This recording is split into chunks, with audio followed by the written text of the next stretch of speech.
That is a strange decision, but at least the show substituted an engaging plot for this type of crucial scene.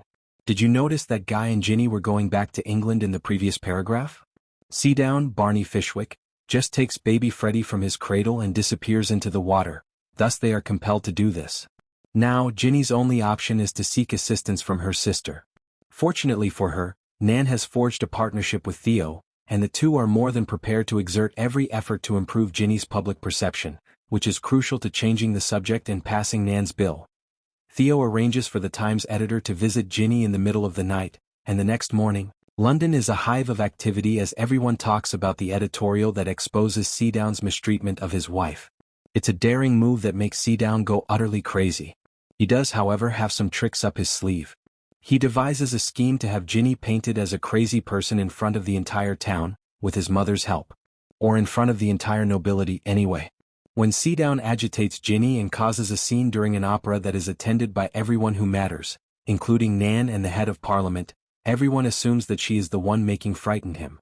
All of Nan and Theo's attempts to expose the truth about their relationship are thwarted when she slaps him after he catches her by the arm and won't let go. Security guards take Jinny away. However, they are not content with kicking her out of the cinema. Rather, they take her to a psychiatric hospital, where Seadown sedates her and keeps her apart from her loved ones. Desperate to be with her kid again, Jinny will eventually accept Seadown's version of events and return to live with him. However, Jinny makes it apparent that she will never love him again when it becomes evident that he still has plans to keep her away from Freddie, using his own son as leverage against his wife.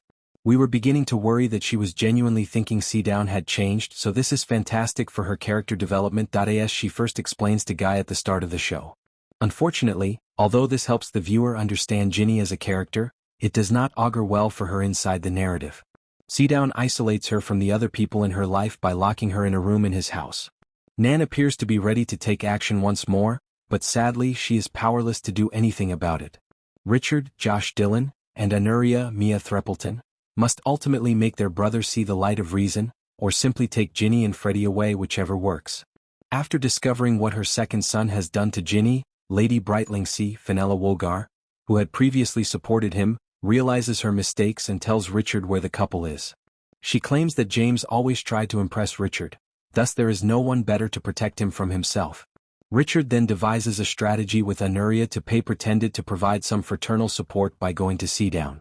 The two men are discussing how hard it is to domesticate women, especially American ones, when Anuria rushes upstairs to save baby Freddie. But it doesn't take Seadown long to recognize the problem. When he witnesses Anuria fleeing in her carriage, he fights with Richard, who knocks his brother out with a series of punches. Jinny is then freed when Richard rushes upstairs and enters her room. As they prepare to leave the house, though, Seadown surprises them with a gun. Jinny manages to escape the scene as Richard and her husband struggle for control, but while she waits for someone to take her home in the woods, a much darker event is occurring within her former prison. Seadown threatens to shoot himself and points a gun to his own head. Jinny hears a gunshot while Richard tries to persuade him to back down. We all hope that she will finally be rid of Seadown as she makes her way to the house. But the body she sees on the ground is Richard's. Even the most heartless viewers could be pulled to the edge of their seats by this tense moment. Additionally, it is a unique scenario for Barney Fishwick, who succeeds in depicting Seadown as a complex figure with eyes that convey the anguish and sorrow of killing his own brother, rather than just as a vile, insane villain. Above all, it is a moment that will undoubtedly alter the Buccaneers' entire course.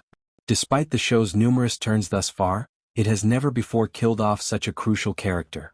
This is a refreshing change of pace, raising the stakes and leaving everyone wondering what will happen next as Season 2 draws to a close.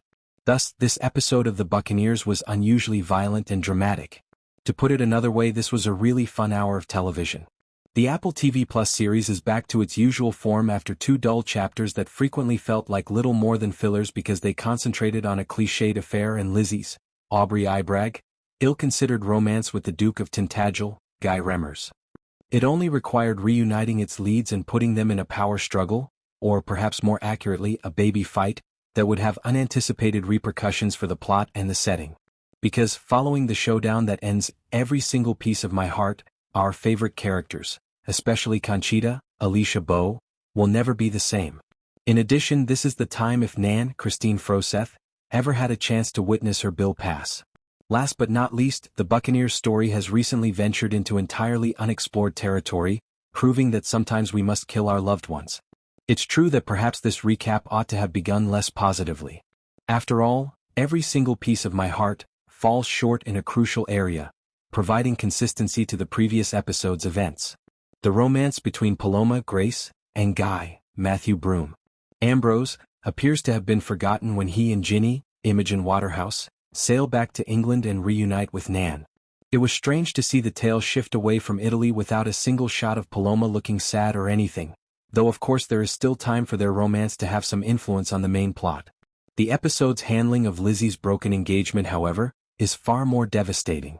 As A Whole Love concluded last week, with Lizzie prepared to walk down the aisle toward Hector, played by Jacob Ifen, uncertainty, every single piece of my heart, only provides us with a throwaway in which the ex-couple talks about what transpired at the church as she fills us in on her thoughts. In essence, the show decided that we viewers had no interest in seeing this exchange because Lizzie had pulled Hector aside and told him that she didn't really love him. Mabel has frequently assumed the position of the good woman in the storm over the Buccaneers' 2 seasons, and she excels at it in this episode.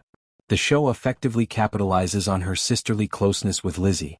In addition to swiftly figuring out Lizzie's affections for Theo, Mabel also makes a beautiful toast during Lizzie and Hector's party.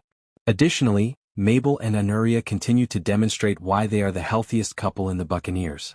Mabel's selfless move to encourage Honoria to travel to France shows that she deserves some time to explore.